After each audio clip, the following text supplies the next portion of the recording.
కొంతమందికి పలానా పలానా బలహీనతలు ఉంటాయి. అవి పేర్లు ఎత్తి చెప్పకూడదు, మీకు తెలుసు ఆల్రెడీ.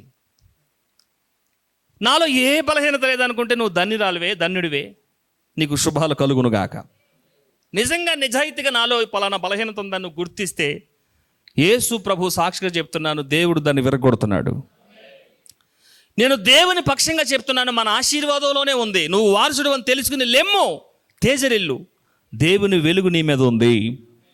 సో దాని కింద నువ్వు దాసుడుగా ఉండొద్దు, దానిపైన నువ్వు యజమానుడుగా ఉండు. ఇంతవరకు చాలు మా, ఇప్పుడు నువ్వు బయటకు పో అని నువ్వు ఆజ్ఞాపించుదువుగాక. ఏంటది? అదే ఏ బలహీనత అయితే ఉందో అది. మీరు ఏ పేరైనా మీరు రాసుకోండి, పేర్లు నాకు తెలీదు, నేను అదే అంటాను, మీరు పేరు రాసుకోండి. అది భక్తిహీనత కావచ్చు, ప్రార్థనహీనత కావచ్చు, బుద్ధిహీనంగా మాట్లాడటం కావచ్చు. కొంతమందికి నోరు దురుసు ఎక్కువ అండి, కొంతమందికి ఊరికే బూతులు వస్తాయి, ఊరికే అబద్ధాలు, క్షణంలో మాట అలా మార్చేస్తారనమాట.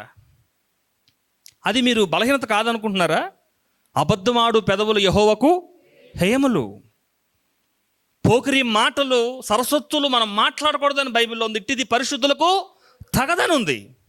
సో ఏదైతే నాలో ఈ బలహీనత ఉందని నువ్వు గమనిస్తావో దానిని ప్రభు విరగొడుతున్నాడు ఈరోజు.